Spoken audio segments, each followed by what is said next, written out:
பரிசுத்த நாமத்துக்கு மகிமை உண்டாவதாக. Glory be to the holy name of the Lord. இந்த கடைசி நாளில் நியாயாதிபதிகள் புஸ்தகம் 5ஆம் அதிகாரம் 20ஆம் வசனத்துக்கு நம்முடைய கவனத்தை நாம் கொண்டு வரலாம்.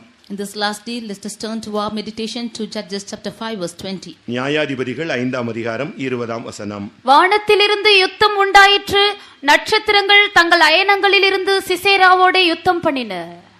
கர்த்தருடைய பரிசுத்த நாமத்துக்கு மகிமை உண்டாவதாக. Glory be to the holy name of the Lord. நம்முடைய தலைப்பு, தியானத்தின் தலைப்பு வானத்திலே ஒரு யுத்தம். Our meditation topic is war in heaven. இங்கே வானத்தில் இருந்து ஒரு யுத்தம். Here there is a war from heaven. முதல் நாளிலே நீங்கள் இந்த இரண்டு வசனங்களையும் கேட்டிருப்பீர்கள். On the first day you would have heard these two verses. வெளிப்படுத்தல் 12:7 வானத்திலே யுத்தம் உண்டாயிற்று. In Revelation 12:7 we see that there was a war in heaven. இங்கே வானத்தில் இருந்து ஒரு யுத்தம் உண்டாயிற்று. Here we see that they fought from heaven. இந்த ரெண்டுக்கும் சில வித்தியாசங்கள் உண்டு. There are certain differences in these two verses. ஆனால் வானத்திலிருந்து இந்த யுத்தங்கள் நடைபெற்றதாக நாம் வேதத்திலே விளங்கிக் கொள்ள முடியும். But from the word of God we understand that there was a war from heaven. வெளிப்படுத்தல் 12:7 நாம் பார்க்கும் பொழுது வலுசர்ப்பத்துக்கும் மிகாவேல் தூதனுக்கும் அங்கே யுத்தம் நடந்ததாக சொல்லப்பட்டிருக்கிறது. In Revelation 12:7 we see that Michael and his angels fought against the dragon. வலுசர்ப்பமும் அதனுடைய சேர்ந்த தூதர்களும் போரிட்டார்கள். The Michael and his angels fought. அடுத்ததாக மிகாவேலும் அவனைச் சேர்ந்த தூதர்களும் போரிட்டார்கள். And the other hand the dragon and his angels and Michael and his angels fought. இப்படித்தான் அங்கே யுத்தம் நடந்தது. கடைசியிலே வலுசர்ப்பம் தள்ளப்பட்டு போயிற்று. Like this the fighting took place and finally dragon was cast out.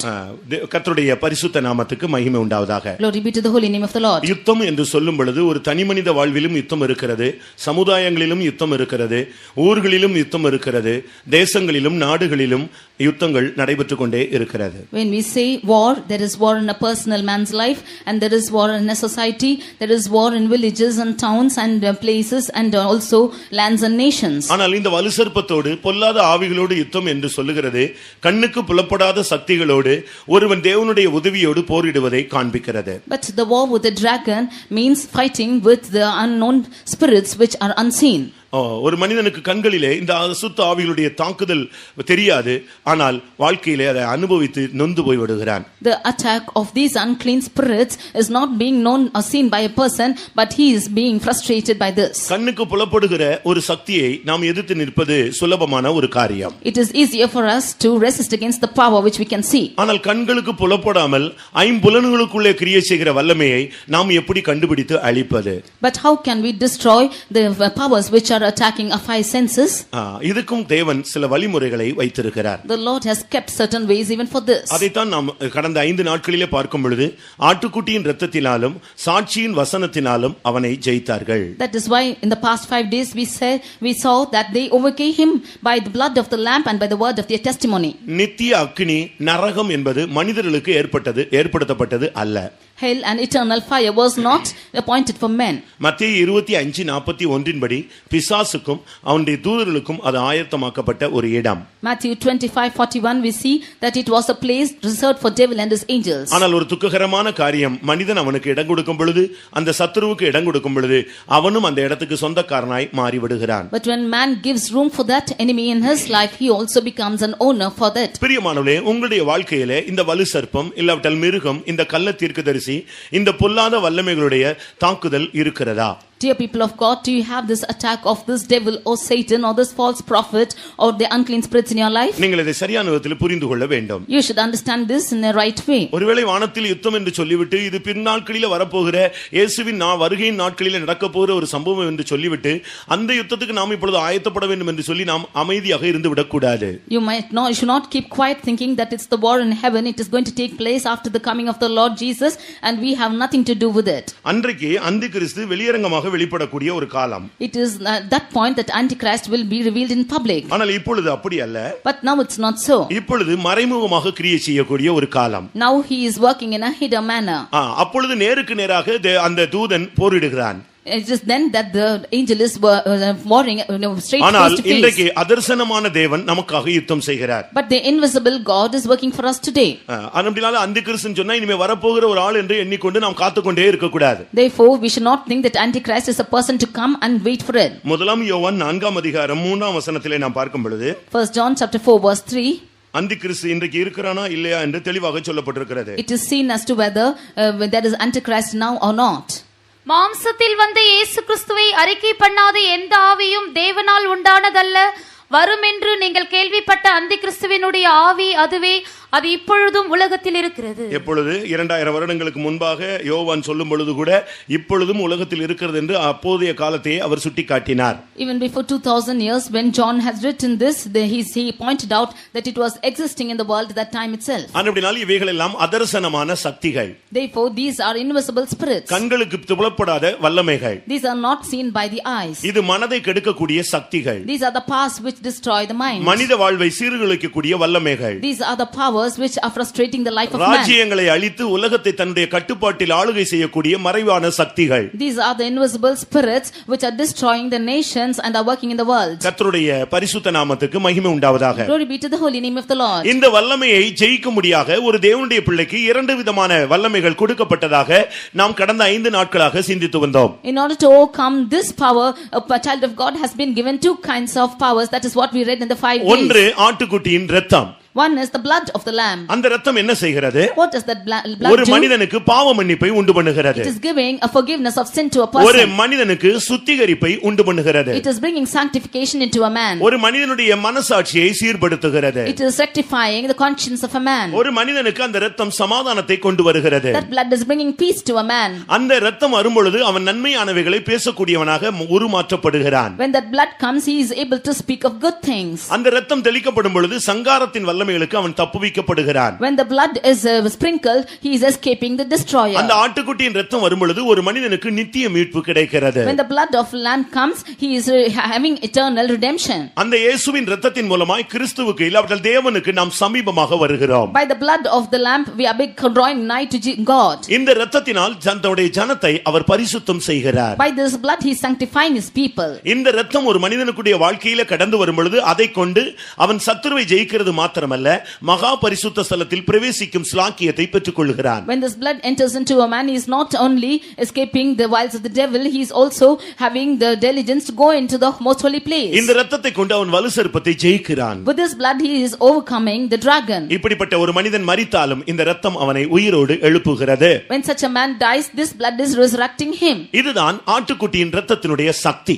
This is the power of the blood of the lamb. ஆட்டுக்குட்டின்னு சொன்னா எழுத்தின் பிரகாரமாக உள்ள ஆட்டுக்குட்டி அல்ல, உலகத்தின் பாவங்களை சுமந்து தீர்த்த தேவ ஆட்டுக்குட்டியாகிய இயேசு கிறிஸ்துவினுடைய புண்ணிய இரத்தத்தினால் நமக்கு கிடைக்கிற ஒரு ஜெயத்தின் அனுபவம். This is not the lamb which is the little lamb which we see. This is the lamb of the one who taketh away the sin of the whole world, and by this we are attaining this redemption. கர்த்தருடைய பரிசுத்த நாமத்துக்கு மகிமை உண்டாவதாக. Glory be to the holy name of the Lord. அடுத்து சாட்சியின் வசனத்தின் மூலமாக அவனை மேற்கொள்வது. Nextly, overcoming him by the word of testimony. எழுதப்பட்ட தேவனுடைய வார்த்தைகளை நினைவில் கொண்டு வந்து அந்த வார்த்தையை கொண்டே அவனுடைய தலையை நசுக்குவது. Bringing the word of God into remembrance, and by that word crushing his head.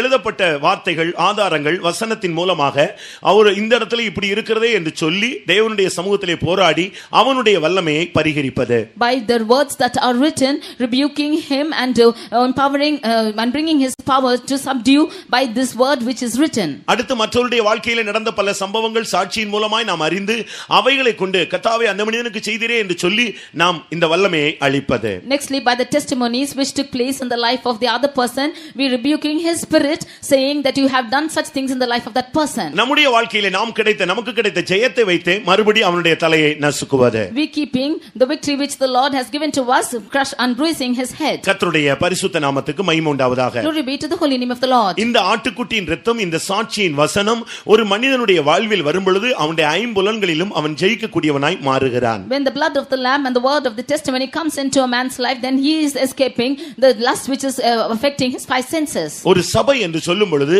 பிசாசின் தந்திரங்களை எதிர்த்து நிற்க அதுக்கு திராணி தேவை. When it is saying a church, it should have the tendency to overcome the spirits of the devil. ஒரு தேவனுடைய பிள்ளை என்று சொன்னால் சகலத்தையும் செய்து முடித்து அவருக்கு முன்பாக போய் அவன் நிற்க வேண்டியது அவசியம். When it is a child of God, he should accomplish everything and stand before him. கர்த்தருடைய பரிசுத்த நாமத்துக்கு மகிமை உண்டாவதாக. Glory be to the holy name of the Lord. இப்பொழுதே அந்த அந்திகிறிஸ்துவின் வல்லமை இருக்கிறது, அது உலகத்தில் இருக்கிறது என்று இயேசு அந்த யோவான் சொல்லுகிறார். John says that the spirit of Antichrist is existing now itself in the world. இன்றைக்கு அந்தி கிறிஸ்து என்ற பெயரிலே அவன் அழைக்கப்படாமல் பலவிதமான அந்நிய பெயர்களிலே அவன் அழைக்கப்படுகிறான். He is not called by the name of Antichrist, but in alien names he is called. இன்றைக்கு நம்முடைய ஊர்களிலே பலவிதமான அசுத்த ஆவிகளுடைய போராட்டங்களை நாம் பார்க்கலாம்.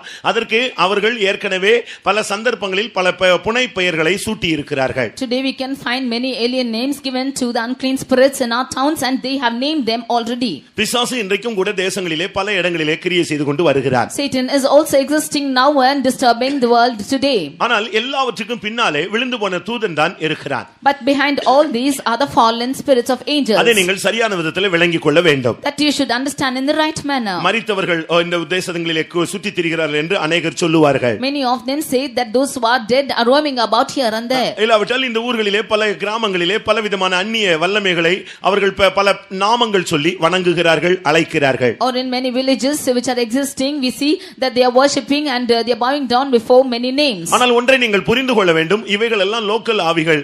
ஆனால் இவைகளுக்கு பின்னால் இருந்து செயல்படுகிறது விழுந்து போன தூதர்களுடைய கூட்டங்கள். அவர்கள் தான் சாத்தான் என்று அழைக்கப்படுகிறார்கள். You should understand that these are the fallen spirits, but they are called by the local names, but behind these are the angels, fallen angels which are existing. நானே இதை என்னுடைய வாயினால் என்னுடைய காதினால் நான் கேட்டிருக்கிறேன். I have heard this by my own ears. ஒரு இடத்திலே ஒரு வல்லமையை துரத்தின பொழுது, when I was chasing an unclean spirit in a place, அது சொன்னது, எனக்கு கோடிக்கணக்கான பக்தர்கள் இருக்கிறார்கள், என்னை நீ மிகவும் கேவலப்படுத்தி துரத்தி விடுகிறாய் என்று சொன்னது. It said that there are the crores of devotees and you are putting me to shame like this and chasing me out. என்னுடைய தலத்துக்கு வந்து பார், கோடிக்கணக்கான ஆயிரக்கணக்கான ஜனங்கள் முண்டி அடித்துக் கொண்டு என்னை பார்க்க அவர்கள் காத்திருக்கிறார்கள், ஆனால் செய்வனையில் நான் இங்கே வந்து அகப்பட்டுக் கொண்டேன் என்று சொன்னது. You come to my place and see that crores of people are coming in queues to come and worship me, but because of witchcraft I have been caught here. சரி, உன்னுடைய பெயர் என்ன? Then I asked, what's your name? பூமியிலே என்னுடைய பெயர் இது. This is my name on earth. ஆனால் என்னுடைய உண்மையான பெயர் கேரு. But my true name is Cherub. நாம் கேரு கூட்டத்தை சேர்ந்தவன். I belong to the group of Cherub. எப்படி தெளிவாக பேசுகிறது என்று பாருங்கள். See how clearly it is talking. எசேக்கியேலில் நாம் பார்க்கும் பொழுது 28ஆம் அதிகாரத்திலே காப்பாற்றுகிறதுக்காக அபிஷேகம் பண்ணப்பட்ட கேருப் தன்னுடைய ஸ்தானத்தை காத்துக் கொள்ளாமல் பெருமை பாராட்டினபடினால் கர்த்தர் அவனை தள்ளி விட்டு விட்டார். In Ezekiel chapter 28 we see that the cherub which was appointed for preserving people, because it was going above of its pride, the Lord pushed him, cast him out. இன்றைக்கும் கூட அந்த வல்லமைகளுடைய தாக்குதல் இன்னைக்கு பூமியில இருக்கிறது. ஆனால் விழுந்து போன தூதர்களாக அது தன்னை சொல்லாமல் அது பல விதங்களிலே அந்நிய நாமங்களில் லோக்கல்ல என்ன பேர் சொல்றாங்களோ அந்த நாமத்தில் அது செயல்படுகிறது. Even now those powers are existing, but it is not going around as the fallen angels, but it is going in local names. ஆனால் கர்த்தர் வேதத்திலே இவைகளுக்கு பல பெயர்கள் சுட்டிக்காட்டப்பட்டிருக்கிறது. But in the word of God the Lord has cited many names for these. அந்திகிறிஸ்து என்றால் கிறிஸ்துவுக்கு எதிரான ஒரு சக்தி. Antichrist means that power which is working against Christ. ஆனால் வேதம் இவனுக்கு அசுத்த ஆவி என்று பெயர் சொல்லுகிறது. But the word of God names him as an unclean spirit. பிசாசு என்று பெயர் சூட்டப்பட்டிருக்கிறது. He is named as Satan. அடுத்து சாத்தான் என்று வர்ணிக்கப்படுகிறான். He is named as devil. அடுத்து அவன் சத்துரு என்று அழைக்கப்படுகிறான். He is named as the enemy. இவனை பழைய பாம்பு என்று வேதம் சொல்லுகிறது. The word of God prescribes as the old serpent. இன்னொரு இடத்துல வலு சர்ப்பம் என்று சொல்லுகிறது. In another place it is called as dragon. இன்னொரு இடத்துல குற்றம் சாட்டுகிறவன் என்று அவன் அழைக்கப்படுகிறான். In another place he is called as the accuser. இன்னொரு இடத்துல பொய்யன், பொய்க்கு பிதா என்று அவன் அழைக்கப்படுகிறான். In another place he is called as the liar and father of lies. மற்றொரு இடத்துல அவன் மனித கொலைபாதகன் என்று அழைக்கப்படுகிறான். In another place he is called as the murderer of men. யோவான் எழுதின சுவிசேஷத்தில் அவன் திருடன் என்று அழைக்கப்படுகிறான். In John's gospel he is called as the thief. இன்னொரு பகுதியிலே அவன் பொல்லாங்கன் என்று அழைக்கப்படுகிறான். And the other way he is called as the wicked. இன்னொரு பகுதியிலே அவன் சோதனைக்காரன் என்று அழைக்கப்படுகிறான். On the other hand he is called as the tempter. இன்னொரு இடத்துல பேய் என்று அழைக்கப்படுகிறான். In another place he is called as the devil. இன்னொரு விதத்திலே அவன் சுற்றி திரிகிறவன் என்று அழைக்கப்படுகிறான். In another place he is called as the one roaming about. இன்னொரு இடத்திலே களைகளை விதைக்கிறவன் என்று அழைக்கப்படுகிறான். In another place it is said that he is sowing tares. இன்னொரு விதத்திலே கலக்குகிறவன் என்று அழைக்கப்படுகிறான். In another place it is said that he is tumbling everyone. ஆனா டோட்டலா சேர்ந்து சர்ப்பம் என்று பெயர்ல அவன் சுற்றி திரிகிறான். Totally he is roaming about in the name of serpent. இவனுடைய இந்த பல பெயர்கள் இருந்தாலும் இவனுடைய செயல்கள் வித்தியாசமானது. Although there are many names existing for him, his works are different. உங்களுடைய வாழ்க்கையிலே இப்படிப்பட்ட நபர்களுடைய தாக்குதல் இருக்கு. இருக்கிறதா? Do you have such attacks in your life? யோபுனுடைய வாழ்க்கையிலே அந்த சுற்றித் திரிகிற பூமி எங்கும் சுற்றித் திரிகிற ஆவி அவனுடைய வாழ்க்கையை தாக்கிவிட்டது. In the life of Job, the spirit which was roaming about in the whole earth, it was attacking him. இன்றைக்கும் கூட அநேகருடைய உள்ளங்களிலே தவறான எண்ணங்களை களைகளை விதைக்கிறான். Even today also he's sowing many tares in the minds of people. புருஷனுடைய இருதயத்திலே மனைவியை குறித்த ஒரு களையை விதைக்கிறான். He is sowing the tear in the mind of the husband about his wife. மனைவியினுடைய உள்ளத்திலே புருஷனை குறித்த ஒரு தவறான களையை விதைக்கிறான். He is sowing a wrong tear in the mind of the wife concerning the husband. அதற்கு பின்பு அந்த குடும்பம் ஆட்டம் கண்டு விடுகிறது. After that family is troubled. அடுத்து மனுஷ கொலைபாதகனாய் உள்ளே வருகிறான். Nextly he is coming as a murderer. சொந்த சகோதரனை சிநேகிக்க கூடாதவனாய் மனிதன் மாற்றப்பட்டு விடுகிறான். And man is turned that he might not love his own brethren. இப்படி நான் வரிசையாக சொல்லிக் கொண்டே போகலாம். Like this we can continuously say about him. இப்படிப்பட்ட ஆவியினுடைய போராட்டங்கள் உங்களுடைய வாழ்க்கையில் இருக்கிறதா என்பதை நீங்கள் சிந்தித்து பாருங்கள். You examine and see whether you have the trouble of such spirits in your life. இந்த தாக்குதல் இந்த பூமியில இருக்கு வரை உங்களுக்கு இருக்கலாம். Dear beloved, these attacks will be upon you as long as you live on this earth. அவனுடைய பாதிப்புகள் என்ன? What are his attacks? அவனால் உண்டாகிற விளைவுகள் என்ன? What are the effects of his attacks? அந்த தாக்குதல் உங்களுடைய வாழ்க்கையிலே பாதிப்பை ஏற்படுத்தி இருக்கிறதா? This attack, has it created any effect in you? இவைகளை நீங்கள் இந்த மாலை வேளையிலே நீங்கள் விளங்கிக் கொண்டு அவைகளை நீங்கள் எதிர்க்க வேண்டும். தேவனும் வானத்திலிருந்து அந்த சக்திகளோடு இந்த கூட்டம் முடியறதுக்குள்ளே யுத்தம் பண்ணுவார். You should understand these powers which are attacking you, and the Lord also will work for you from heaven.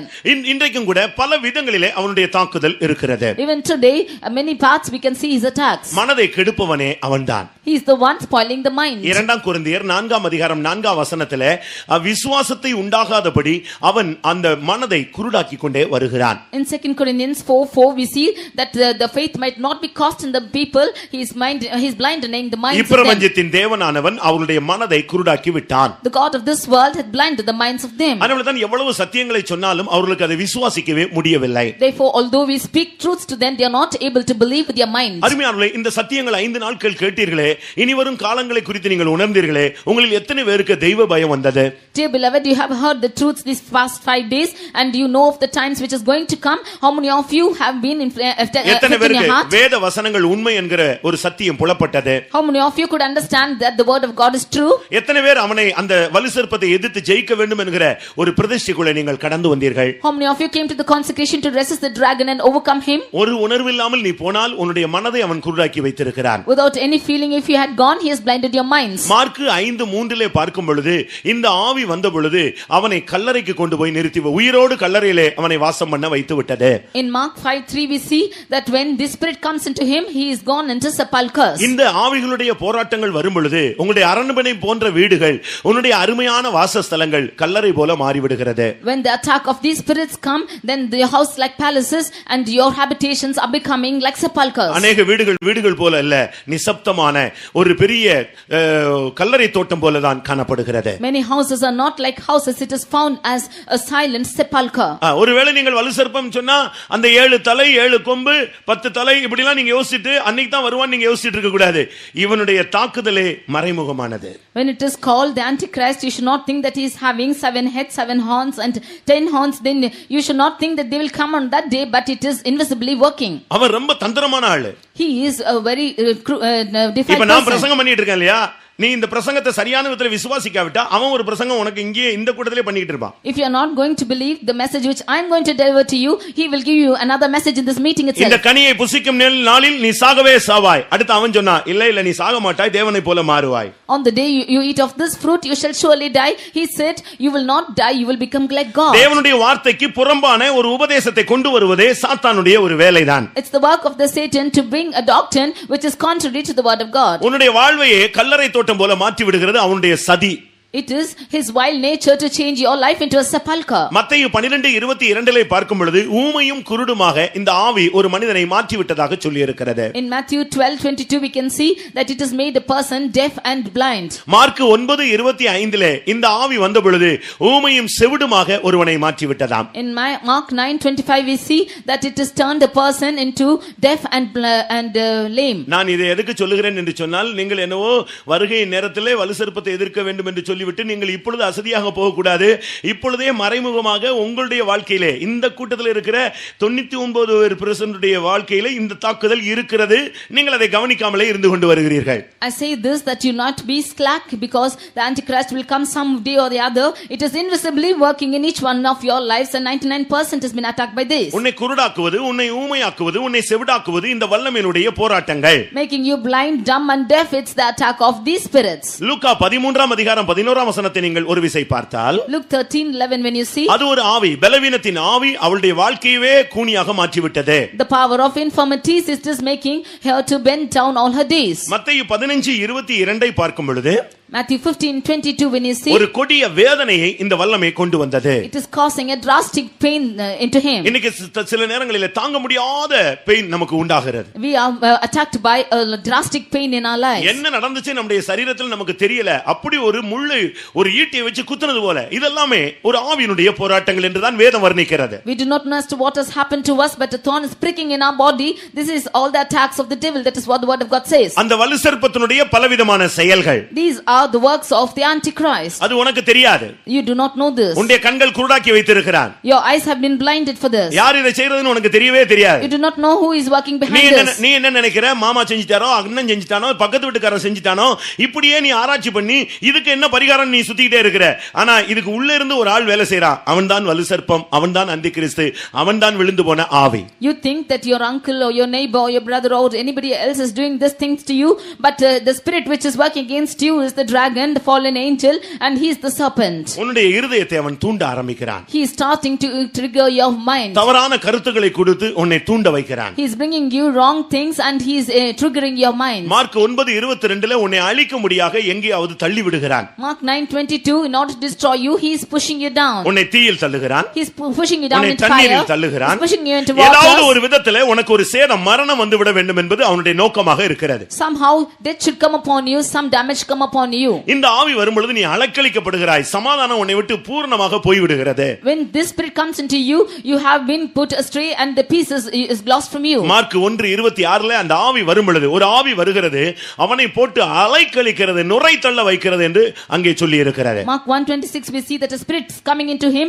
and it is being tormenting him that he might put cash out his அருமையானே, spirit. இந்த தாக்குதல் உங்களுக்குள்ளே இருக்கிறதா? Dear beloved, do you have the attack of this இந்த spirit? கூட்டம் முடியறதுக்குள்ளே நீ இந்த வல்லமைகளை ஜெயிக்க வேண்டும். Before the close of this meeting, you should overcome these powers. அதற்கு தான் இந்த கடைசி நாளில் உன்னை வரவழைத்திருக்கிறோம். That is why we have invited you on this last day. நான் அதை குறித்து உங்களுக்கு பின்பாக சொல்ல ஆரம்பிக்கிறேன். I will tell of this later to you. 1 Samuel 16:14 இந்த ஆவி வரும்பொழுது கலங்க வைக்க ஆரம்பிக்கும். 1 Samuel 16:14, when the spirit comes into him, it is making him to be troubled. தேவையில்லாத கலக்கங்கள், குழப்பங்கள், எண்ணத்தின் போராட்டங்கள், ஒரு டிப்ரஷனை இது உண்டாக்கி கொண்டே இருக்கும். It will bring unwanted troubles or confusions and depressions, and it will cause unwanted things into you. ஏசாயா 19ஆம் அதிகாரம் 14ஆம் வசனத்தில் இந்த ஆவி வரும்பொழுது தாறுமாறா நீ செயல்படாய் ஆரம்பிப்பாய்.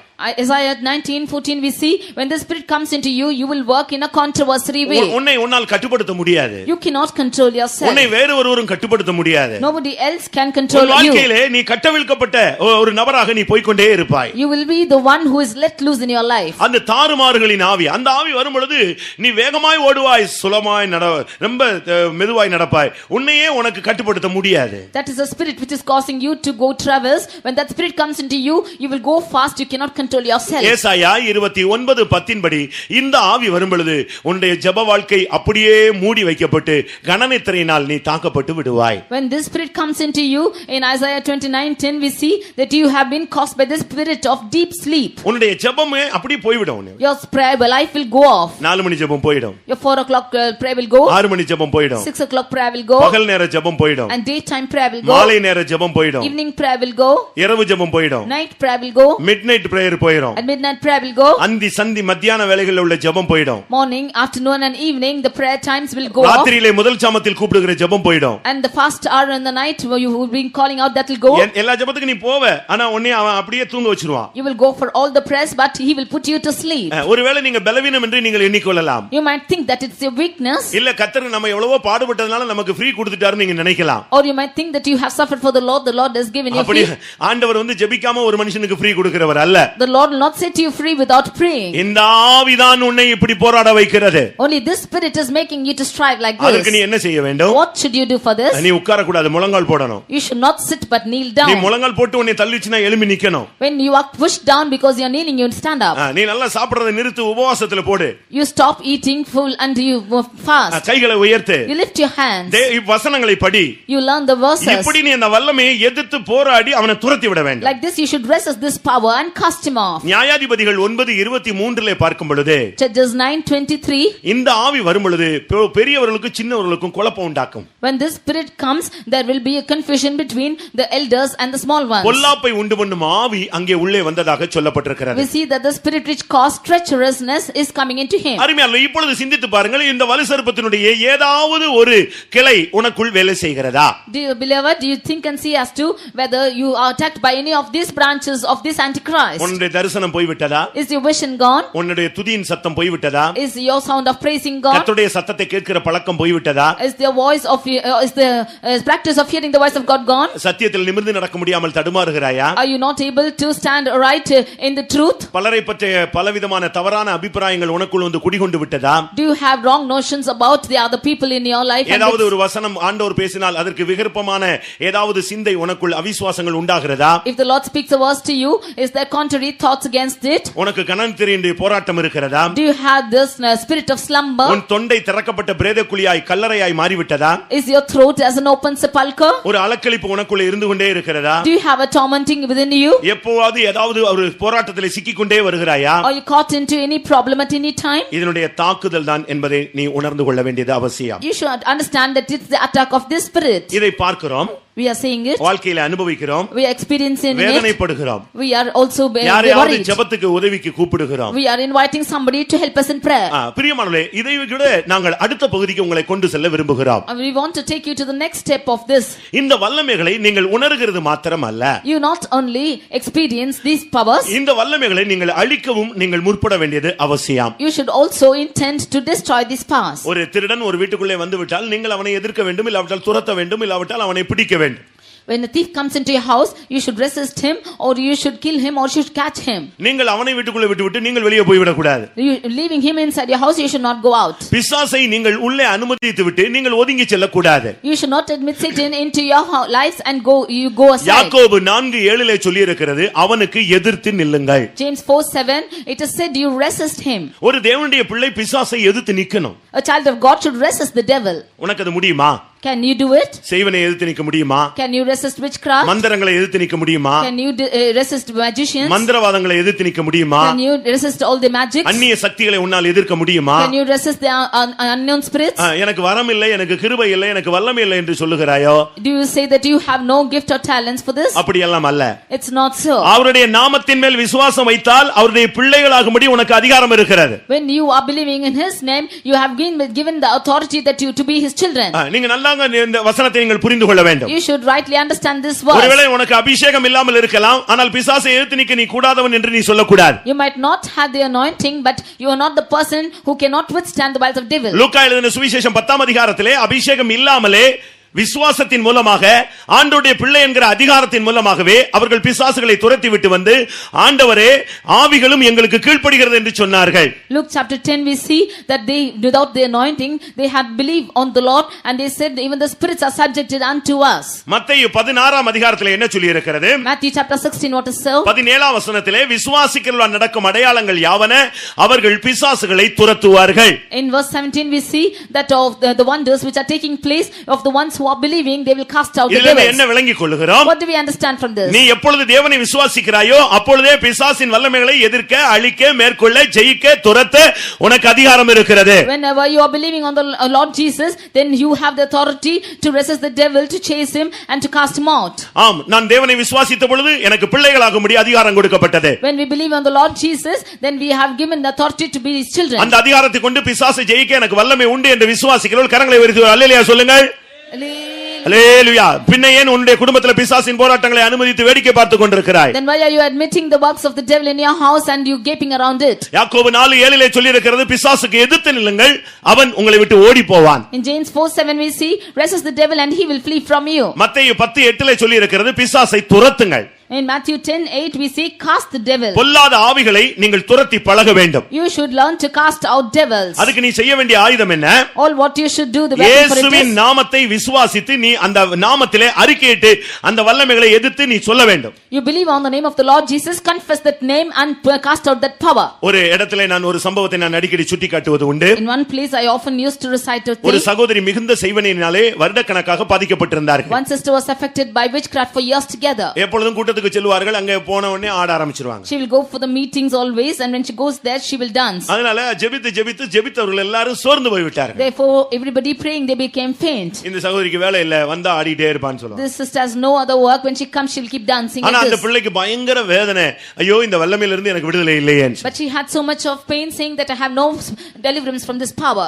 அங்க அந்த சகோதரியை தவறான விதத்துல பயன்படுத்த அநேகர் யோசனை செய்தார்கள். Many of them wanted to use her in a wrong manner. ஆனால் இந்த ஆவியினுடைய தாக்குதல் வருடக்கணக்காக நீடித்தது. But the attack of the spirit was existing for years ஒரு together. இடத்திலே ஒரு பிசாசை இயேசு துரத்த வந்த பொழுது, காலத்துக்கு முன்னே எங்களை வேதனைப்படுத்தவா வந்தீர் என்று அந்த வல்லமை கேட்டது. In one place when they came to cast out the devil, they asked, are you coming to torment us before our time? வேதமும் சொல்லுகிறது ஒவ்வொன்றுக்கும் ஒரு காலம் உண்டு என்று சொல்லுகிறது. The word of God says that there is a time for everything. ஆனால் பிசாசை துரத்த ஒரு காலம் தேவையில்லை. இன்றைக்கே நீ விசுவாசித்தால் அந்த வல்லமையை கர்த்தர் அளிப்பார். But to cast out devil you need not have a time. When you believe today, the Lord will chase it out. ஒவ்வொன்றுக்கும் ஒரு காலம் உண்டு என்று சொன்ன தேவன் காலத்துக்கு முன்னே வந்து அவனை துரத்தி விட்டார். The Lord who said that there is a time for everything, even before its time he came and chased out the devil. ஆனால் பரிதாபமான நிலை, அந்த சகோதரிக்கு அந்த ஆவியிலிருந்து யாருமே விடுதலை வாங்கி கொடுக்கவில்லை.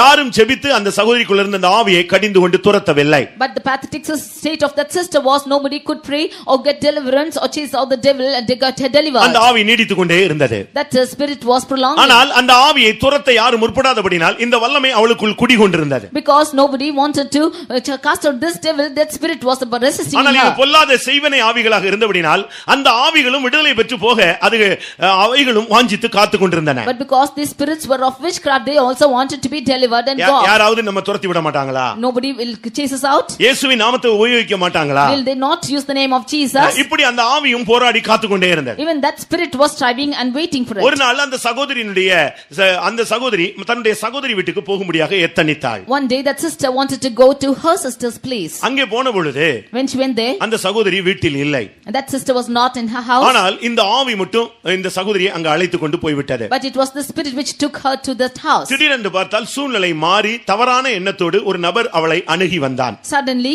the situation changed and another person with a wrong intention came close to her. எப்படி இருக்கும் என்று யோசித்து பாருங்க. See how it is. அந்த நேரத்தில் இந்த ஆவி உள்ள வந்து விட்டது. It was at that time the spirit came into her. சரியான ஒரு பொல்லாத ஆவி உள்ள வந்து விட்டது. And right evil spirit came into her. நான் அதனுடைய பெயரை சொல்ல விரும்பவில்லை. உங்களுக்கு எல்லாருக்கும் பரிச்சயமான தமிழ்நாட்டில் உள்ள ஒரு பொல்லாத ஆவி அது. It is an evil spirit which I do not want to say by name. It is in Tamil Nadu. ஒருவேளை அது யாரையாவது காயப்படுத்த கூடும். It might hurt somebody.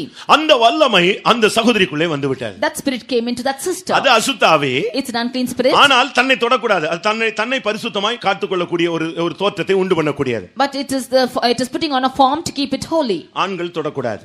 That men should not touch her. அப்படி ஒரு ஆவி அது. That's such a spirit. இந்த மனிதன் போய் அவளை நெருங்கின பொழுது இந்த ஆவி உள்ள வந்துருச்சு. When this man drew close to her, the spirit came to her. முடிய விரிச்சிட்டு ஒரு ஆட்டம் போட்டுச்சு. இவன் விறுவிறுத்து போயிட்டான். She putting out her hair, she put a dance. This man was sweating. அவன் ஓட ஆரம்பிச்சான். He began to flee. அந்த ரூமை விட்டு அவன் வெளியே ஓட எத்தனித்த போது when he started to flee out of that room, அங்கேயே நில்லு. He said, ஒரு அடி எடுத்து வச்சினா உன் ரத்தத்தை குடிச்சிருவேன்னு சொல்லி. If you take one step, I will drink your blood. அவன் அப்படியே வேர்த்து மிரண்டு போய் கதவு கிட்ட நின்னு விழுகிற கண்டிஷன்ல வந்துட்டான். He full of threat and sweat. He was standing there near the door. நான் சொல்வது உண்மை. It is truth incident which I say. அந்த சகோதரி நம்முடைய விசுவாசியாக இருக்கிறார். That sister is our believer. அந்த ஆவி பேசினதாம். That spirit spoke. என்னை யாராவது துரத்துவாங்கன்னு பார்த்தேன், கட்ட அவிழ்த்து விடுவாங்கன்னு பார்த்தேன், யாருமே எனக்கு செய்யல. I saw as to someone will break my bindings and chase me out. Nobody did so. இன்னைக்கு நான் ஒன்னு செய்யுகிறேன். Today I am asking you to do something. நீ இப்பொழுது நான் சொல்லுவதை சொல்ல வேண்டும். All what I say you should say now. நான் என்ன சொல்றேனோ அந்த கதவை திறக்காத, நீ அங்கேயே நில்லுன்னு சொல்லு. Don't open the door, you stand there and say what I say.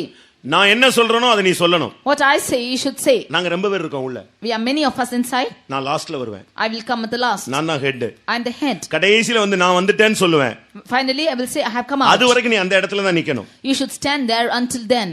என்ன சொல்லணும்னு கேட்டாங்க. He said what I should say. கையை கட்டிட்டு சொன்னா என்ன சொல்லணும்னு சொல்லு, என்னை விட்டுருன்னு சொன்னா. Folding his hands he said what I should say, you leave me. நான் இப்ப மறைஞ்சுக்குவேன். I will be hidden now. இப்ப எனக்குள்ள இருந்து இந்த ஆளுக்குள்ள இருந்து ஒவ்வொரு ஆவியா வெளியே வரும். Now many spirits will come one by one. ஒரு ஆட்டம் ஆடும். It will come and dance. பேர் சொல்லும். It will tell its name. நீ சொல்லணும் இயேசுவின் நாமத்திலே போன்னு சொல்லு. அது மட்டும் நீ அங்க இருந்து சொல்லிட்டே இரு.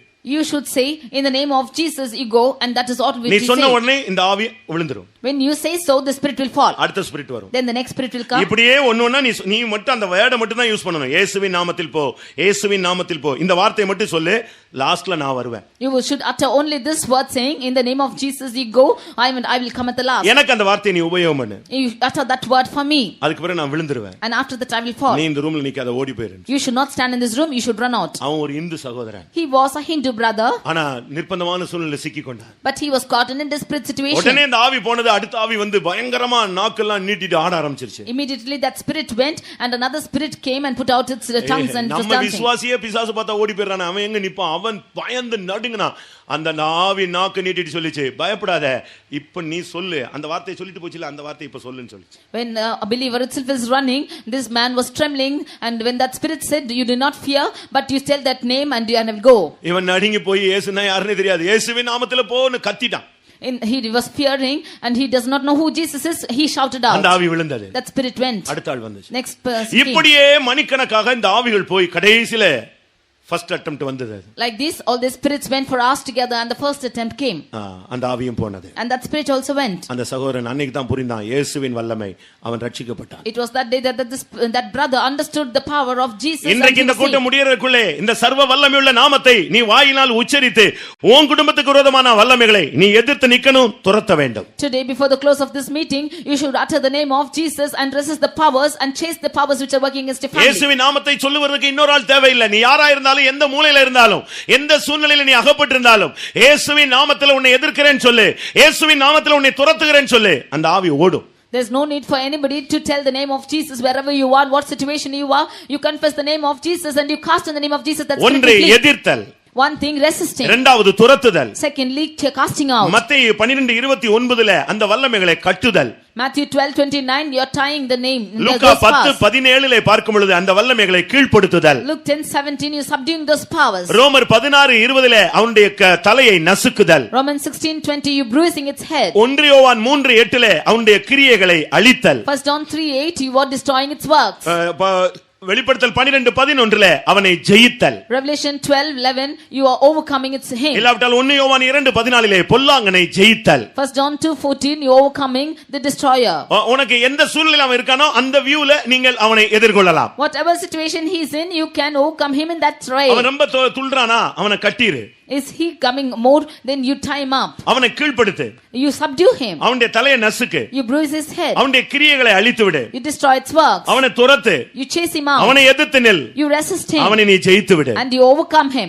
இதுக்கு ஒரு பாஸ்டர், இதுக்கு ஒரு வரம் பெற்றவர், ஒரு வல்லமை பெற்றவர் எங்க இருந்து வானத்துல பூமியில இருந்தெல்லாம் வர வேண்டிய அவசியம் கிடையாது. You need not want a pastor or a gifted person to come from heaven or earth. உனக்குள்ளேயே அந்த நாமத்தின் சக்தி மறைந்திருக்கிறது. You have the power of that name hidden in you. நம்மில் அநேகருக்கு நமக்குள்ள இருக்கிறதான ஜீவன் தெரியவில்லை. Many of us do not know the life which is hidden in us. நமக்குள்ள இருக்கிற வல்லமை நமக்கு தெரிகிறது We இல்லை. do not know the power which is in us. நமக்குள்ள இருக்கிற பலன் நமக்கு தெரிகிறது We இல்லை. do not know the strength which is in us. நமக்கு தரிக்கப்பட்டிருக்கிற நாமத்தின் சக்தி நமக்கு தெரிகிறது இல்லை. We do not know the power of the name which is being put upon us. அருமையானவர்களே, உங்களுக்குள் இருக்கிற வல்லமை சர்வ வல்லமை. Dear beloved, the power which is in you is an almighty வானத்திலும் power. பூமியிலும் அதிகாரம் படைத்த சக்தியை தான் நாம் பெற்றிருக்கிறோம். We have got the power which has authority over நாம் heaven மரித்த and earth. தெய்வத்தை ஆராதிக்க கூடியவர்கள் அல்ல. We are not the worshipping a God which is perishing. நாம் உயிர்த்தெழுந்த தேவனை ஆராதிக்க கூடிய ஜனங்கள். We are worshipping a resurrected God. உங்களுடைய வாழ்க்கையிலே ஏதாவது யுத்தங்கள் இருக்கிறதா? Do you have any wars in your life? ஏதாவது போராட்டங்கள் இருக்கிறதா? Do you have any struggles in your life? ஏதாவது தாக்குதல்கள் இருக்கிறதா? Do you have any attacks in your life? இன்றைக்கு நீங்கள் நான்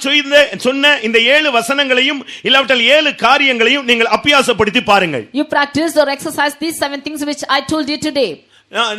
நம்மில் அநேகர் நம்முடைய மனசாட்சி செத்து போனபடியால் தான் பிசாசை எதிர்க்க கூடாதவர்களாய் ஒதுங்கி போய் விடுகிறோம். Many of us, because our conscience is dead, we are not able to resist the devil.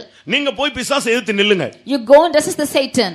அது உங்களை பார்த்த உடனே பயப்படும். And when it sees you, it will fear. நீ உன்னுடைய மனதில கொஞ்சம் கூட விசுவாசத்தை தளர விட கூடாது. You should not allow faith to stagger in your mind. நீங்கள் துணிந்து போய் அந்த பிசாசுக்கு எதிர்த்து நில்லுங்க. You should voluntarily go and resist the devil. நான் இயேசுவின் நாமத்தில் வந்திருக்கிறேன். I have come in the name of Jesus. அந்த வேர்ட் மாத்திரம் உன்னுடைய வாயில வாயில சரியான விதத்துல நீ உச்சரித்து பழகு. You should utter only that word properly in your mouth. இயேசு என்ற அந்த திருநாமத்துக்கு ஒரு மிகப்பெரிய சக்தி உண்டு. The name of Jesus has a great power. இன்றைக்கும் கூட வாழ்க்கை ஒரு யுத்தகளமாகத்தான் அநேகருக்கு காணப்படுகிறது. Today also life has seemed to a battlefield to many of them. ஒரு சிலர் வாழ்க்கை என்ற யுத்தத்திலே தோற்று போகிறார்கள். Some of them are failing in these battles. ஒரு சிலர் வாழ்க்கை என்ற யுத்தத்திலே முதுகை காட்டி விடுகிறார்கள். Some of them show their backs in these battles. ஒரு சிலர் இந்த வாழ்க்கையை வேண்டாம் என்று வெறுத்து போய் விடுகிறார்கள். Some of them say that they do not want life and they are hating it. வேதத்திலே பார்க்கும் பொழுது பழைய ஏற்பாட்டிலே பல யுத்தங்கள் நடந்திருக்கிறது. When we see in the word of God in the Old Testament, we can see many wars which took place. இன்றைக்கும் கூட உலகத்திலே பல யுத்தங்கள் நடந்து கொண்டே இருக்கிறது. Today also in the world we can see many wars which are taking place. நம்முடைய வாழ்க்கையில கூட பல யுத்தங்களை சந்தித்துக் கொண்டே வருகிறோம். Even in our lives we are facing many wars. இப்போ நம்ம இங்க இருக்கிறோம். இப்போ கூட பல தேசங்களிலே மறைமுகமான யுத்தங்கள், வெளியரங்கமான யுத்தங்கள் நடந்து கொண்டே இருக்கிறது. We are staying here even in many nations there are wars which are externally and internally prevailing. அநேக தீவிரவாதிகளுடைய தாக்குதலை பார்க்கலாம். We can see the attacks of many terrorists. அநேக பனிப்போர்களை பார்க்கலாம். We can see many cold wars. இன்றைக்கும் கூட பல இடங்களிலே யுத்தங்கள் நடந்து கொண்டுதான் இருக்கிறது. Today also wars are existing in many places. பிரியமானவர்களே, உங்களுடைய வாழ்க்கை எப்படி இருக்கிறது? Dear beloved, how is your life? இன்றைக்கு உங்களுக்காக வானத்திலிருந்து யுத்தத்தை கர்த்தர் தொடங்க போகிறார். Today for you the Lord is going to fight from heaven. வானத்திலே யுத்தம் அல்ல, வானத்தில் இருந்து உனக்கு ஒரு யுத்தத்தை கர்த்தர் செய்ய போகிறார். He is staying from heaven and going to fight for you. உன்னுடைய குடும்பத்துக்கும் மற்ற குடும்பங்களுக்கும் போராட்டங்கள் இருக்கலாம். You might have problems which is existing between you and your other இரண்டாம் families. சாமுவேல் 3ஆம் அதிகாரம் 1ஆம் வசனத்திலே பார்க்கும் பொழுது சவுலின் குடும்பம் அடுத்து தாவீதின் குடும்பம் ரெண்டு குடும்பத்துக்கும் யுத்தம் நடந்துகிட்டே இருந்தது. 2 Samuel 3:1 we see that the family of Saul and the family of David had always war. ஜாதிகளுக்குள் யுத்தங்கள். There is wars between the nations. நாடுகளுக்குள் யுத்தங்கள். Wars between the countries. குடும்பங்களுக்குள் யுத்தங்கள். Wars between families. இப்படி பலவிதமான யுத்தங்களை நீங்கள் கேள்விப்பட்டிருக்கலாம், வாழ்க்கையிலே கண்டிருக்கலாம். Like this you could have seen the wars and also heard of it. இரண்டாம் உலகப் போரிலே பங்கு கொண்ட ராணுவ வீரர்கள் நம்முடைய சபைகளிலே உண்டு. We can find the warriors who took part in the Second World War in our church. இப்படி எழுத்தின் பிரகாரமான யுத்தங்களை சந்தித்தவர்கள் உண்டு. நாம் சந்திக்கிற யுத்தங்கள் ஆவிக்குரிய யுத்தங்கள். Like this we have seen people who have faced little wars. We are facing spiritual wars. இன்றைக்கும் கூட சபைக்கும் சாத்தானுக்கும் யுத்தம் நடந்து கொண்டே இருக்கிறது. Even today the war is going on between the church and Satan. விசுவாசிகளுக்கும் சாத்தானுக்கும் யுத்தம் நடந்து கொண்டே The இருக்கிறது. war is existing between the believers and Satan. ஊழியர்களுக்கும் சாத்தானுக்கும் யுத்தம் நடந்து கொண்டே இருக்கிறது. War is going on between the servants of God and Satan. மிகாவேலுக்கும் இல்லாவிட்டால் தூதர்களுக்கும் வலுசற்பத்துக்கும் யுத்தம் நடந்து கொண்டே இருக்கிறது. War is going on between the angels Michael and the dragon. ஆவிக்கு விரோதமாய் மாம்சமும் மாம்சத்துக்கு விரோதமாய் ஆவியும் ஒன்றுக்கொன்று எதிரடையாக நியமிக்கப்பட்டு யுத்தம் நடந்து கொண்டே இருக்கிறது. The flesh against the spirit and spirit against the flesh, they are warring with each other. இன்னொரு விதத்திலே பார்க்கும் பொழுது In another hand, சபைக்கும் பாதாளத்தின் வாசல்களுக்கும் யுத்தம் நடந்து கொண்டே இருக்கிறது. for the church and gates of hell we can see the war is going on. யுத்தம் இல்லை என்று வேதம் ஒரு இடத்துல கூட சொல்லவில்லை. There is no word of God which says there's no war. எபேசியர் 6ஆம் அதிகாரம் 12ஆம் வசனத்திலே பார்க்கும் பொழுது In Ephesians 6:12 when we see ஒரு பிள்ளைக்கு 4 விதமான போராட்டங்கள் உண்டு என்று அங்கே பவுல் அழகாக சொல்லுகிறார். a child has God has 4 kinds of troubles, that's what St. Paul says. நம்முடைய போராட்டங்கள் மாம்சத்தோடும் இரத்தத்தோடும் அல்ல. For our warring is not with flesh and blood. நம்முடைய போராட்டங்கள் வான மண்டலங்களில் உள்ள பொல்லாத ஆவிகளின் சேனைகளோடும் இப்பிரபஞ்சத்தின் அந்தகார லோகாதிபதிகளோடும் துளைத்தனங்களோடும் அதிகாரங்களோடும் நமக்கு போராட்டம் உண்டு என்று பவுல் எபேசியர் சபைக்கு சொன்னார். But we have wrestling against the principalities, against powers, against the rulers of the darkness of this world, against spiritual wickedness in high places. ஆனா என்ன சம்பவித்தது தெரியுமா? But what had happened? அந்த கடந்து போன அந்த போதகர் சொன்னாரே, ஒரு யுத்தத்துக்கு கொண்டு போய் வெறிநாய்களை விட்டு வெறிநாய் ஒன்று சண்டை போட்டது. அதுபோல நம்மில் அநேகர் மாம்சத்தோடு இரத்தத்தோடும் போராடி பிசாசோடு போராடுவதை நிறுத்திவிட்டோம். As the preacher said that the dogs were allowed to go to the battle but they fought one against another, like this we are fighting against one another and stop fighting against devil. மாம்சத்தோடு இரத்தத்தோடும் போராட்டம் கிடையாதுன்னு தான் சொல்லி இருக்கு. ஆனா நம்ம அதுல தான் போராடி கொண்டிருக்கிறோம். It is said that there's no wrestling against flesh and blood but we are striving with them. மாம்சம் என்று சொல்லும் பொழுது புருஷன் மனைவி இவர்களோடு போராட்டங்கள். When it is flesh we see the husband and wife, the struggling with them. இவள் என்னுடைய மாம்சத்தில் மாம்சமும் என்னுடைய எலும்பில் எலும்புமாக இருக்கிறாள். She is my flesh and flesh and she is my bone of bones. ஆனா மாம்சத்தோடு தான் இன்னைக்கு போராட்டம். புருஷனுக்கு மனைவிக்கு தான் பயங்கர பிரச்சனைகள். But there are conflicts between the husband and wife alone. அடுத்து இரத்தத்தோடு போராட்டம் இல்லை என்று சொல்லி இருக்கிறது. ஆனால் இரத்தத்தோடு தான் சகோதர சகோதரிகள் பிள்ளைகளோடு இப்படி தான் போராட்டங்கள் நடந்து கொண்டே இருக்கிறது. Nextly we see there's no wrestling with the blood but there is only struggling between the brothers and sisters and co-ones. இதிலிருந்து என்ன விளங்கிக் கொள்கிறோம்? பிசாசு நம்மை டைவர்ட் பண்ணி விட்டான். From this we can understand that Satan is diverting us. நமக்குள்ளேயே போராட்டங்களை உண்டு பண்ணிவிட்டு அவன் வேடிக்கை பார்க்கிறான். நாம் அவனை எதிர்க்க திராணி இல்லாதவர்களாய் மாறிவிட்டோம். He is causing the wrestling within ourselves and we don't have the power to resist him. இப்பிரபஞ்சத்தின் அந்தகார லோகாதிபதியோடு நாம் எதிர்த்து நிற்க வேண்டிய நேரம் வந்துவிட்டது. This is the time when we have to resist the rulers of the darkness of this world. வான மண்டலங்களில் உள்ள பொல்லாத ஆவியின் சேனைகளை எதிர்க்க வேண்டிய நேரம் வந்துவிட்டது. This is the time when we have to resist the spiritual wickedness in high places. கர்த்தருடைய பரிசுத்த நாமத்துக்கு மகிமை உண்டாவதாக. Glory be to the holy name of the Lord. நாம் நம்முடைய வேத பகுதிக்கு நாம் திரும்ப வருவோம். Let us come back to our portion. நியாயாதிபதிகளின் புத்தகத்திலே வானத்திலிருந்து யுத்தம் உண்டாயிற்று என்று அந்த யுத்தத்தை குறித்ததான எடுத்துரைத்தலை நாம் பார்க்கிறோம். In the book of Judges we see that there was a war in heaven and they fought from heaven. அதை அவங்க பின்பு ஒரு பாட்டாக எடுத்து பாடினார்கள். And later they sang it as a song. நியாயாதிபதிகள் 5:20 அவர்களை எடுத்து ஒரு பாட்டு போலதான் அதை பாடினார்கள். They sang it as a song in Judges 5:20. அப்படித்தான் வேதம் சொல்லுகிறது. That is what the word of God says. நியாயாதிபதிகள் 5:1 சரி 5:31 சரி அது ஒரு பாடல்.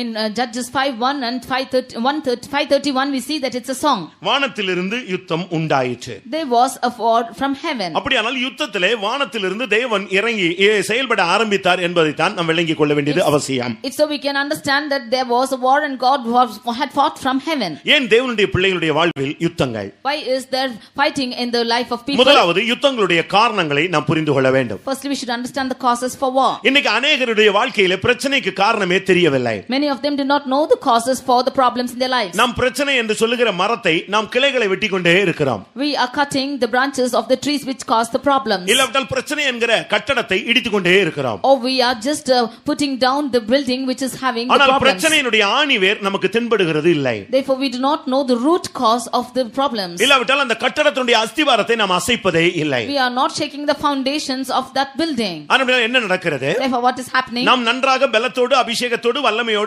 தேவனுடைய ஐக்கியத்தோடு இருக்கும் பொழுது நமக்கு இந்த போராட்டங்கள் குறைந்தது போன்ற ஒரு தோற்றம் மாயையான ஒரு தோற்றம் உண்டாகிறது. When we have the power and anointing and the fellowship we see that we in appearance that these problems are lessened. ஆனால் என்ன நடக்கிறது? But what is happening? சமயம் கிடைக்கும் பொழுதெல்லாம் இந்த வெட்டப்பட்ட கிளைகள் மறுபடி முளைக்க ஆரம்பிக்கிறது. Only when time comes these cut branches have been sprouting out. இல்லாவிட்டால் இடிக்கப்பட்ட சுவர்கள் மறுபடி கட்டி எழுப்பப்படுகிறது. All the walls which have been broken down it's being built up. அதனால தான் अनेகருக்கு பிசாசின் போராட்டங்கள் மறுபடி வந்து தாக்குவதை நீங்கள் உணர்கிறீர்கள். Therefore we can see often people have been attacked again and again by Satan. முதலாவது யுத்தத்தின் ஆணிவேர் என்ன? Firstly find out what is the root cause அதை for நாம் this. கண்டுபிடிக்க வேண்டியது அவசியம்.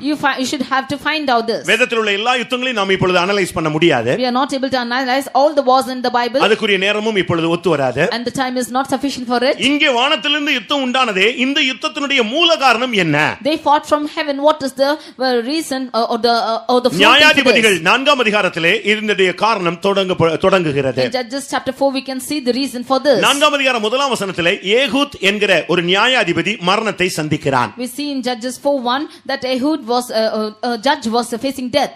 அவன் மரித்த உடனே ஜனங்கள் தங்களுடைய பாதையை மாற்றுகிறார்கள். After he was dead the people went astray from their path. இப்பொழுது கர்த்தருடைய பார்வைக்கு விரோதமாய் செயல்பட ஆரம்பிக்கிறார்கள். Now they were working against contrary to the Lord. இப்பொழுதுதான் சத்துரு மறுபடி தலை தூக்குகிற ஒரு இடத்தை பார்க்கிறோம். Now it is at this point of time that the enemy is putting out his head. காரணம் என்னவென்றால் What is the reason for இந்த this? ஏகூத் 80 வருஷம் தேசத்தை கட்டுக்காத்து வந்து கொண்டிருந்தார். This Ehud was preserving that land for 80 years. இந்த Ehud மரணம் அடைந்த பொழுதுதான் யுத்தம் தொடங்க இல்லாவிட்டால் தேவனுடைய ஜனங்கள் வழி விலகி பல பிரச்சனைகளுக்குள்ளே சிக்குகிறதை நாம் பார்க்கிறோம். After Ehud died we see that the people traversed from the ways of God and they caught into many problems. கொஞ்ச நேரம் தேவனுடைய வார்த்தைகளை நீங்கள் சரியான விதத்தில் நீங்கள் கேட்டுக்கொள்ளுங்கள். For some time you hearken to the words of God in the right way. உங்களுடைய குடும்பத்திலே ஏன் போராட்டங்கள்? Why are there problems in your house? ஏன் தொழிலிலே பிசாசின் போராட்டங்கள்? Why is there problem in your business? ஏன் ஊழியங்களிலே பல சஞ்சலங்கள்? Why is there problems in your ministry? அதனுடைய முதல் அனுபவம் ஏகூத் மரணம் அடைதல். The reason for this is Ehud first died. இந்த ஏகூத் என்று சொன்னால் ஒருங்கிணைக்கப்பட்ட ஒரு அனுபவம் என்று அர்த்தம். Ehud means an experience of being put together. United. அதாவது இணைத்து இருந்த அந்த அனுபவம் துண்டிக்கப்பட்டு விட்டது. Ehud means the united experience have been cut off. Ehud என்று சொன்னால் பலமுள்ளவன் என்ற அர்த்தம். இன்னொரு அர்த்தம் ஒருங்கிணைக்கப்பட்ட ஒரு அனுபவம். Ehud means a valiant person and a united nature. நாம எல்லாரும் பலதரப்பட்ட ஜனங்கள் கிறிஸ்துவின் அன்பினாலே நாம் எல்லாரும் ஒருங்கிணைக்கப்பட்டிருக்கிறோம். We are people of varieties, but we have been united by the love of Christ. எவ்வளவுதான் நாம் நல்லவர்களாக இருந்தாலும், எவ்வளவுதான் ஒரு அருமையான பூக்களாக இருந்தாலும், அது ஒரு தனிப்பூவாக இருந்தால் ஒன்றும் செயல்பட அது மற்றவர்கள் அணிய முடியாது. ஆனால் அது ஒரு மாலையாக தொடுக்கப்பட நம்ம எல்லாரும் ஒருங்கிணைக்கப்பட வேண்டும். However good we are, or however as a good flower we are, as alone we cannot show our beauty, but it should be as a garland, and then it can be coming out. இங்கே இந்த யுத்தத்தினுடைய மூல காரணம் ஏகூத்தினுடைய மரணம். Now the sole reason for this war is the death of ஐக்கிய குறைவுதான் அதனுடைய முக்கிய காரணம். It is the lack of fellowship. ஐக்கிய குறைவு எங்கே உண்டாகிறதோ அங்கே சாத்தான் தலையெடுக்க ஆரம்பிக்கிறான். When there is lack of fellowship, you can see Satan sprouting his head.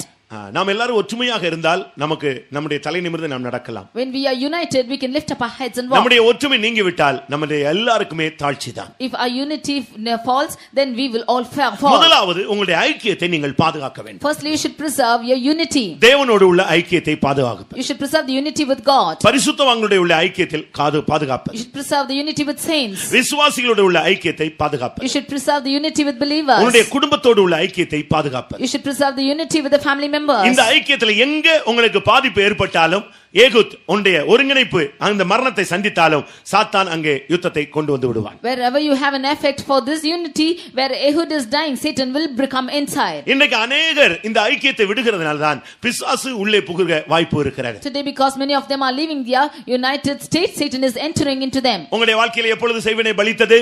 When did this witchcraft come into your life? எப்பொழுது மந்திரம் உனக்கு பலித்தது? When this magics come into your life? எப்பொழுது சத்துரு உன்மேல் தலை தூக்க ஆரம்பித்தான்? When did Satan lift up his head upon you? இன்றைக்கு நீ சமாதானத்தை இழந்தாயோ அன்னைக்கு தான் அவனுக்கு வாய்ப்பை நீ கொடுத்து விட்டாய். Whenever you lost your peace, it was then that you gave him a opportunity.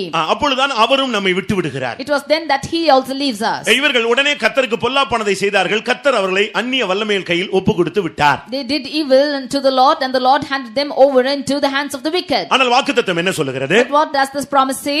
யாக்கோபுக்கு விரோதமான மந்திரவாதம் இல்லை. There is no enchantment against Jacob. இஸ்ரவேலுக்கு விரோதமான குறி சொல்லுதல் இல்லை. There is no magic against Israel. அப்படினா என்ன அர்த்தம்? What does the meaning? ஒரு விசுவாசியையோ ஊழியக்காரனையோ மந்திர வல்லமைகள் தாக்க முடியாது, இல்லை. அவனுக்கு விரோதமாய் அவன் எழும்ப முடியாது. For a believer or a worker, there is no enchantment which shall work against him, or a magic. உருவாக்கப்படும் எந்த ஆயுதமும் வாய்க்காதே போகும். No weapon which is working against him shall prosper. அது கொல்லன் கையிலே வாய்க்காமல் போய்விடும். It will not prosper even in the hands of the one who is making it. நீங்கள் அரபு யுத்தங்கள் இல்லாவிட்டால் இஸ்ரவேல் யுத்தங்களை நீங்கள் படித்து பார்த்தால், when you go and see the war of the Israelites, அங்கே நீங்கள் பல யுத்தங்களை நீங்கள் புத்தகங்களிலே படித்து பார்க்கலாம். you can see many wars in the books. அதிலே ஒரு யுத்தத்தின் ஒரு நிகழ்ச்சியை நான் உங்களுக்கு சொல்ல விரும்புகிறேன். I would want to cite a certain incident of a war. இஸ்ரவேல் ஜனங்கள் ஓய்வு நாளை மிகவும் கரிசனையாக கடைபிடிக்க கூடியவர்கள். The children of Israel were very considerate about the day of rest. இந்த அரபு தேசங்கள் என்ன செய்தது தெரியுமா? What did the Arab city இவங்களை ஜெயிக்கவே முடியல.